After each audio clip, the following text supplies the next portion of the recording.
पहिला पिरियड मागच्या पिरियडला तुम्हाला शिकवलं होतं. हा बेसिकच आहे, 11th स्टँडर्डच आहे.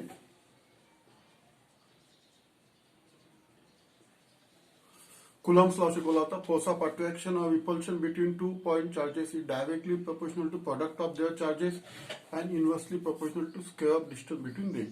नंतर concept of electric field. No today we see the electric flux. देखो ये समझो एक सरफेस है, यहां से जो line of number of lines जा रहे इलेक्ट्रिक लाइन्स यानी जो लाइन के ऊपर यूनिट पॉजिटिव चार्ज जाता है उसको क्या बोलते हैं? Electric line of force. जैसे ये जो है इसमें से इलेक्ट्रिक लाइन ऑफ फोर्स जा रहा है, it gives the direction of electric intensity. तो number of electric lines of force per unit area is called as electric flux. Electric flux का ये फॉर्मूला डायरेक्ट याद रखना है तुमको. E.ds यानी area intensity into area dot ds यानी E.ds cos theta. Theta यानी एंगल है. थीटा क्या है? ये एंगल. देखो इसमें का एक पॉइंट याद रखना. अगर इफ थीटा जीरो कब रहने वाला है? अगर ये जो फ्लक्स है ये नॉर्मली पास होते होंगे तो. देखो number of lines of electric lines of force, ये जो इलेक्ट्रिक लाइन्स है, लाइन्स ऑफ फोर्स है, ये जो ये एरिया से पास हो रहा है इसको बोलते इलेक्ट्रिक फ्लक्स. त्यालाच इलेक्ट्रिक फ्लक्स म्हणतात. हे जे number of lines of forces pass होतात आहेत, तुम्हाला मागच्या वेळेला सांगितलेलं आहे. लाइन ऑफ फोर्स म्हणजे ज्या लाईनवर युनिट पॉझिटिव्ह चार्ज जातो त्याला लाइन ऑफ फोर्स म्हणतात.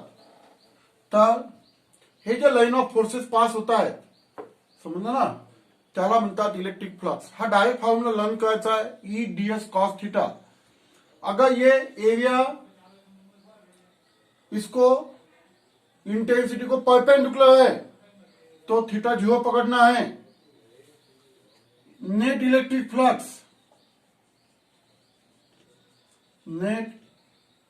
Flux phi is equal to, अगर पूरा टोटल निकालना है तो ऐसा भी फॉर्मूला लिख सकते हैं अपन. E.ds cos theta line integral of close surface, यानी पूरा ये जो सरफेस है ये एरिया ds है समझो. इसमें से इलेक्ट्रिक फ्लक्स जा रहा है, ये फॉर्मूला. अगर पूरे इसमें से कितने जाएंगे तो line integral over close surface is equal to E.ds cos theta. तो देखो this is the concept of electric flux. हा फॉर्म्युला पाठ करून टाका. तर याचं जे SI unit intensity unit newton per coulomb, ds चा metre square, newton per coulomb metre square हे सुद्धा युनिट घेऊ शकतो आपण. और intensity hold per metre, ds metre square, तो 1 मीटर तो होल्ड मीटर भी ले सकते हैं अपन. ठीक है, ये होगा यूनिट फॉर्मूला. उसके बाद में अभी गॉस लॉ.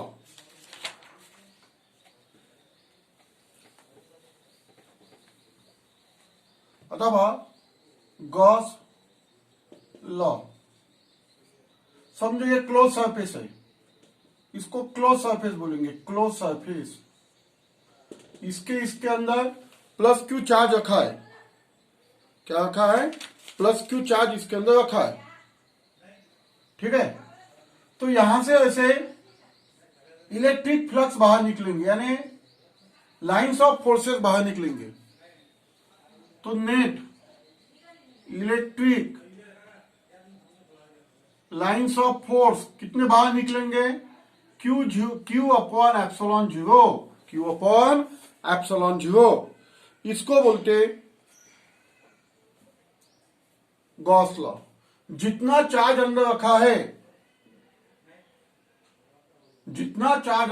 है, उसको डिवाइड बाय एप्सिलॉन जीरो करना है. It is known as a Gauss law. इतने इलेक्ट्रिक फ्लक्स बाहर निकलेंगे, यानी line integral of electric flux is equal to Q upon epsilon zero. Electric flux का ये फॉर्मूला है। तो देखो, समझो तुमने 100 कूलम चार्ज अंदर रखा, तो कितने इलेक्ट्रिक फ्लक्स बाहर निकलेंगे? 5 कितने निकलेंगे? 100 अपॉन एप्सिलॉन जीरो की वैल्यू किती? 8.85 -12। हे कॅल्क्युलेशन का, इतके इलेक्ट्रिक फ्लक्स बाहेर निघतील, याला गॉस लॉ म्हणतात। ठीक है, तो ये हो गया गॉस लॉ। अब तुमको जो 12th क्लास का पढ़ाऊंगा मैं, तो 12th क्लास का इसका पहला एप्लीकेशन स्टार्ट हो जाएगा। तो इतना गॉस लॉ इतना याद रखना है तुमको, जितना मैंने पढ़ा उतना, कि जितना अपन अंदर चार्ज रखेंगे तो यहां से जो इलेक्ट्रिक लाइंस निकलेंगे यानी नेट इलेक्ट्रिक फ्लक्स निकलेंगे, तो इलेक्ट्रिक लाइंस नहीं बोल सकते अपन, इलेक्ट्रिक फ्लक्स बोल सकते हैं, net electric flux. Net electric flux कितने निकलेंगे? Q upon epsilon zero. Q upon epsilon zero, जितना चार्ज अंदर रखेंगे उतना charge divide by epsilon zero, इसको बोलते गॉस लॉ। उसके बाद में देखो 3 क्वांटिटी पढ़ना है तुमको। पहली क्वांटिटी लीनियर चार्ज डेंसिटी, इसको लैम्बडा बोलते। समझो ये रॉड है, रॉड के ऊपर मैंने प्लस क्यू चार्ज रखा। देखो चार्ज की प्रॉपर्टी क्या है, अगर इसको मैंने 10 कूलम चार्ज देता हूं रॉड को, ये रॉड है, तो so that it is uniformly distributed. ये जो रॉड है, ये जो चार्ज है, वो चार्ज वो रॉड के ऊपर यूनिफॉर्मली डिस्ट्रीब्यूट हो जाएगा।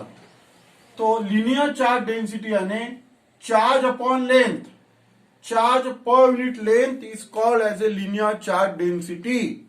It is denoted by lambda. Unit क्या आएगा उसका? SI unit is coulomb per metre. ऐसा यूनिट क्या आएगा उसका? Coulomb per metre. Charge is measuring coulomb, length is measuring metre. Second quantity surface charge density. Surface charge density ये quantity है पहली, ये दूसरी। इसका सिंबल सिग्मा, इसको सिग्मा बोलते। Sigma, sigma is equal to, देखो ये स्पेयर है,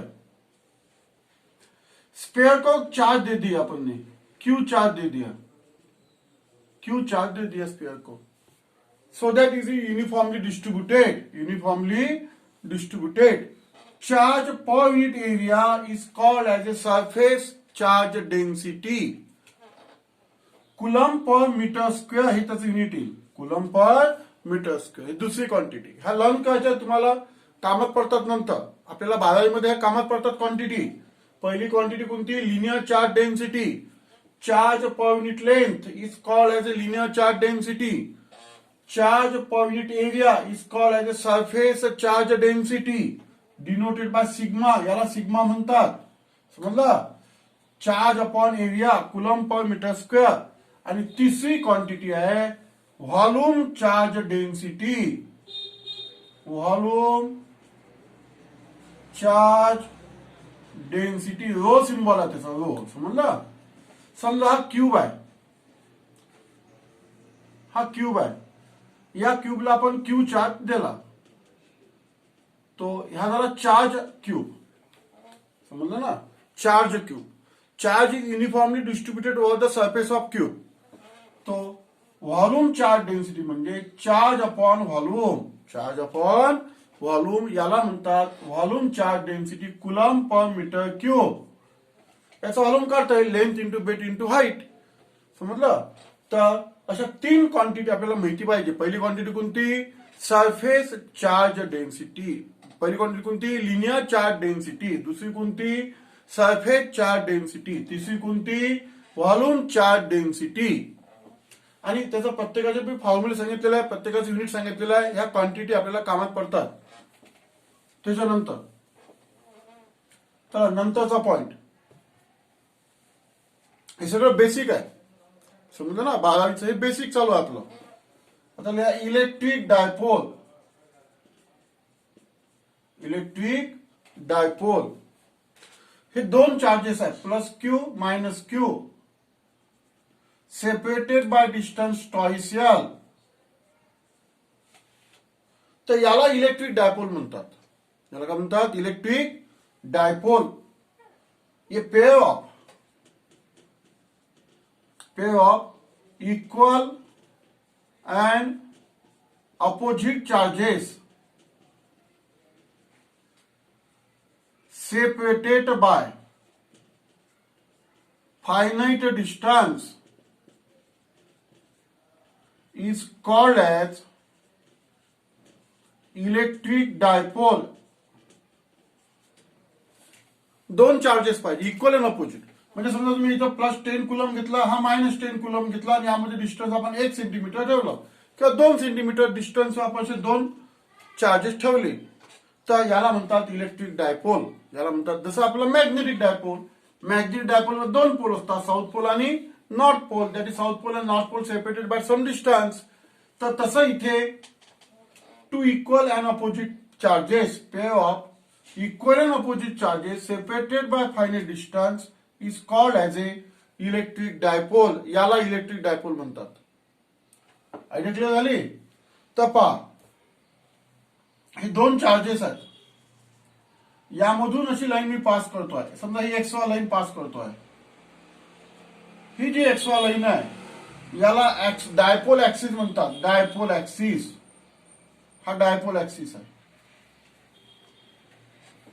ही जी लाईन पास होते आहे, समजा हे पीक्यू आहे, पीक्यू, याला इक्वेटोरियल लाईन म्हणतात. Equatorial line of dipole. The line perpendicular to the dipole. हा सेंटर आहे डायपोलचा. हे डिस्टन्स हे डिस्टन्स समजलं ना? हे डिस्टन्स हे डिस्टन्स टोटल डिस्टन्स किती आहे यामध्ये? Twice L. Twice L is the distance between two charges. तर एक्स वाय ला म्हणतात डायपोल ऍक्सिस, पीक्यू ला म्हणतात इक्वेटोरियल लाईन. आता पहा नंतर डायपोल मोमेंट, सिम्बॉल आहे पी. डायपोल मुवमेंट म्हणजे product of charge and length. यामध्ये जी लेंथ आहे ट्वाइस एल आणि हा जो चार्ज क्यू आहे, या प्रोडक्टला डायपोल मुवमेंट म्हणतात.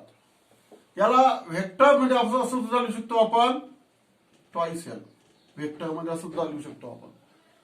Dipole movement is a vector quantity. Dipole movement is a vector quantity. He dipole movement vector quantity आहे म्हणून असं सुद्धा लिहू शकतो. या डायपोल मुवमेंटची जी डायरेक्शन असते, डायपोल मुवमेंटची डायरेक्शन, तो it is a vector quantity.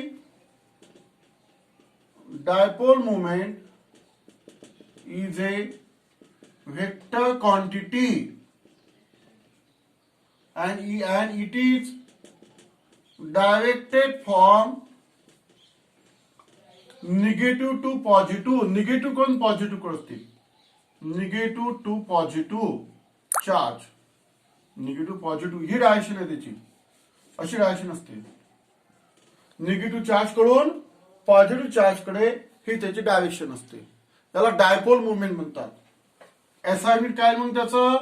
SI unit is dipole मुवमेंटचं चार्ज कशामध्ये? कुलम. डिस्टन्स कशामध्ये? मीटर. Coulomb metre. तो लिहा coulomb metre is the SI unit of dipole movement. SI unit of dipole movement. तर पहा,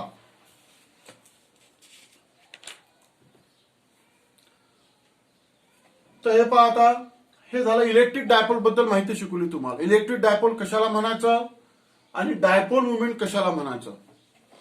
त्याच्यानंतर आता पहा, तुम्हाला गॉस लॉ शिकवला होता. गॉस लॉ, ठीक आहे. पुन्हा गॉस लॉचे काही पॉइंट्स मी समजून सांगतो.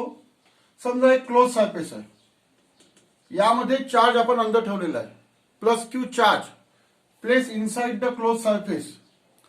तो यहां से जो निकल रहे हैं इलेक्ट्रिक फ्लक्स, ये आउटवर्ड निकलेंगे. इलेक्ट्रिक फ्लक्स कैसे निकलेंगे? आउटवर्ड. इलेक्ट्रिक फ्लक्स ये आउटवर्ड निकलेंगे. इलेक्ट्रिक फ्लक्स कैसे निकलेंगे? Electric flux directed outward, directed outward निकलेंगे. तुम्हें मालूम है ना, ये इलेक्ट्रिक फ्लक्स यानी क्या? Line of force. Line of force start from positive charge, तो ये पहला पॉइंट। दूसरा पॉइंट, अगर अंदर मैं निगेटिव चार्ज रखता हूं, ये क्लोज सरफेस के अंदर मैं, ये क्लोज सरफेस है, इसके अंदर मैं निगेटिव चार्ज रखता हूं, तो इलेक्ट्रिक फ्लक्स जो है वो इनवर्ट रहेंगे। इलेक्ट्रिक फ्लक्स कैसे रहेंगे?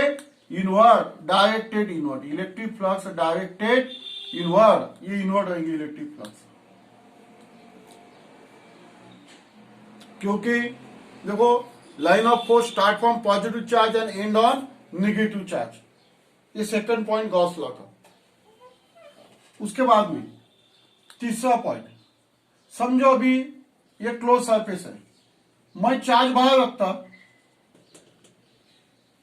चार्ज मी बाहेर ठेवलेला आहे, आता इथून इलेक्ट्रिक फ्लक्स किती निघेल? तर इथून इलेक्ट्रिक फ्लक्स निघणार नाही, इलेक्ट्रिक फ्लक्स 0, फाय 0। क्योंकि गॉस लॉ ने क्या बताया, अगर क्लोज सरफेस के अंदर अगर चार्ज रखते हैं तो ही इलेक्ट्रिक फ्लक्स बाहर निकलेंगे, अन्यथा नहीं। समझ में है ना? यानी इलेक्ट्रिक फ्लक्स बाहर निकलने के लिए ये क्लोज सरफेस के अंदर चार्ज रखना चाहिए। अगर चार्ज अपन बाहर रखे तो यहां से जो इलेक्ट्रिक फ्लक्स निकलेंगे वो 0 निकलेंगे, कुछ भी नहीं निकलेंगे। तो this is the basic of 11th standard. Then we have to start in next period we have to start application of Gauss theorem 12th standard. पहा 11th स्टँडर्ड मध्ये हा कन्सेप्ट तुम्हाला मी जे शिकवलेला कन्सेप्ट आहे वाचून घ्या, 11च्या पुस्तकात आहे ते। Coulomb's law, concept of electric field, electric intensity, electric lines of force, Gauss law, electric flux, समजलं ना? त्याच्यानंतर गॉस लॉचे त्याचे 2-3 पॉइंट हे सांगितले, आणि इलेक्ट्रिक डायपोल आणि डायपोल मुवमेंट।